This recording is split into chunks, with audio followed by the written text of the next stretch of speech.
नमस्कार दोस्तों, स्वागत है आपका शिव साधना तंत्र चैनल में। भगवान महाकाल का आशीर्वाद आप सब पर बना रहे, ऐसी मन में कामना है, प्रभु से प्रार्थना है। आज हम बात करेंगे मध्य प्रदेश के दतिया जिले में स्थित माँ पीताम्बरा शक्तिपीठ के विषय में, और उनसे जुड़ा हुआ एक प्रयोग भी आपको बताया जाएगा जिसको करने पर आप अपनी कोई भी मनोकामना की पूर्ति कर सकते हैं। कहा जाता है और हमने अपने अनुभव से ये सत्य भी पाया है कि माँ पीताम्बरा के दरबार में जो भी जाता है उसकी सभी मनोकामनाएं पूर्ण होती हैं। माँ पीताम्बरा राजा हो या रंक, अमीर हो या गरीब, सभी पर समान रूप से अपनी कृपा बरसाती हैं और सभी की प्रार्थनाएं समान रूप से सुनती भी हैं। इस सिद्धपीठ का इतिहास बड़ा ही रोचक है, किंतु उसके बारे में बात करने से पहले आप सब लोगों से विनम्र अनुरोध है कि ऐसी और अधिक वीडियो बनाने का प्रोत्साहन देने के लिए वीडियो को लाइक कीजिए और चैनल को सब्सक्राइब करना मत भूलिए। तो आइए बात करते हैं माँ पीताम्बरा सिद्धपीठ के अद्भुत इतिहास के विषय में। यहाँ स्थित श्री वनखंडेश्वर शिव के शिवलिंग को महाभारत के समकालीन माना जाता है, अर्थात यह शिवलिंग महाभारत के समय का है ऐसा माना जाता है। पीताम्बरा सिद्धपीठ की स्थापना एक सिद्ध संत स्वामी जी महाराज ने सन 1935 में उस समय के दतिया के राजा शत्रुजीत सिंह बुंदेलान के सहयोग से की थी। कहा जाता है कि कभी इस स्थान पर शमशान हुआ करता था। श्री स्वामी जी महाराज ने बचपन में ही संन्यास ग्रहण कर लिया था और कोई नहीं जानता कि वे कहाँ से आए थे और उनका नाम क्या था, वास्तविक नाम क्या था। और उन्होंने भी कभी अपने जीवन में इस बात का जिक्र या इस बात की चर्चा कभी नहीं की। और बहुत से लोगों के लिए वे एक आध्यात्मिक प्रतीक थे और अभी भी प्रत्यक्ष या अप्रत्यक्ष रूप से वे अपने शिष्यों का मार्गदर्शन करते हैं, ऐसा कहा जाता है। स्वामी जी प्रकांड विद्वान व लेखक एवं सिद्ध साधक थे। उन्होंने संस्कृत और हिंदी में कई पुस्तकें भी लिखी थी। माँ पीताम्बरा पीठ के साथ एक बहुत महत्वपूर्ण ऐतिहासिक प्रसंग भी जुड़ा हुआ है।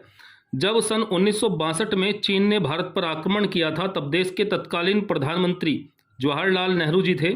और उस युद्ध के समय भारत के मित्र देशों ने, जो भारत के दोस्त देश थे, उन्होंने भी सहायता देने से मना कर दिया था, चाइना की पावर से घबरा कर।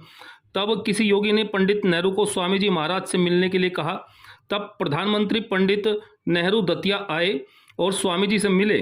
स्वामी जी महाराज ने राष्ट्र हित के लिए एक 51 कुंडीय महायज्ञ करने की बात कही और यज्ञ में सिद्ध पंडितों व तांत्रिकों को भारतवर्ष से, पूरे देश से बुलाया गया। प्रधानमंत्री जवाहरलाल नेहरू को यज्ञ का यजमान बनाया और यज्ञ का प्रारंभ किया गया। यज्ञ के 9वें दिन जब आहुति पड़ रही थी, उस समय नेहरू जी को संयुक्त राष्ट्र संघ का संदेश मिला कि चीन ने युद्ध रोक दिया है। और ठीक 11वें दिन, जो पूर्ण आहुति का दिन था, उस दिन चीन ने अपनी सेनाएं वापस बुला ली थी।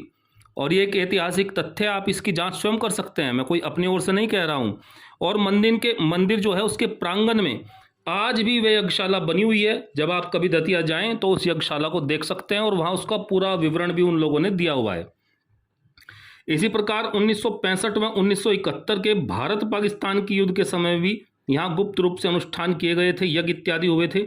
और कहा जाता है सन 2000 में कारगिल युद्ध के समय, उस समय तत्कालीन प्रधानमंत्री श्री अटल बिहारी वाजपेयी जी के अनुरोध पर भी एक महायज्ञ का आयोजन यहाँ दतिया में कराया गया था।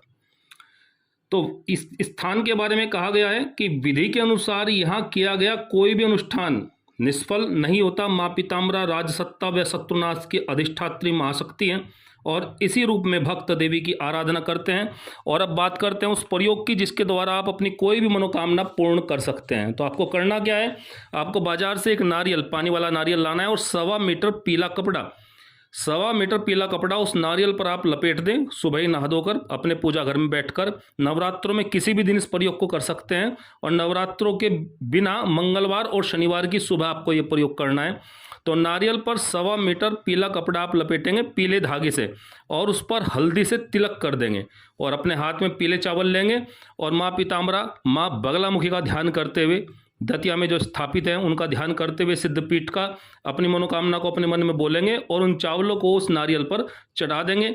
उस नारियल को कपड़े समेत अपने पूजा स्थल में रखेंगे, माँ का स्वरूप मानकर, और नित्य धूप दीप उनके नाम से जलाएंगे।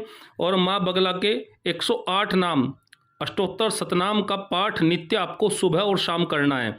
आप 30 से 40 दिन के अंदर ही, अधिक से अधिक 2 महीने के अंदर आप इसका प्रभाव अपने जीवन में देखेंगे। और जब आपकी मनोकामना पूर्ण हो तो आप उस नारियल और पीले कपड़े और चावलों के साथ, जो आप थोड़े थोड़े रोज चढ़ाएंगे वहाँ, उन सब चावलों के साथ दतिया जाएं, वहाँ उनका समर्पण करें और माता रानी का आशीर्वाद लें।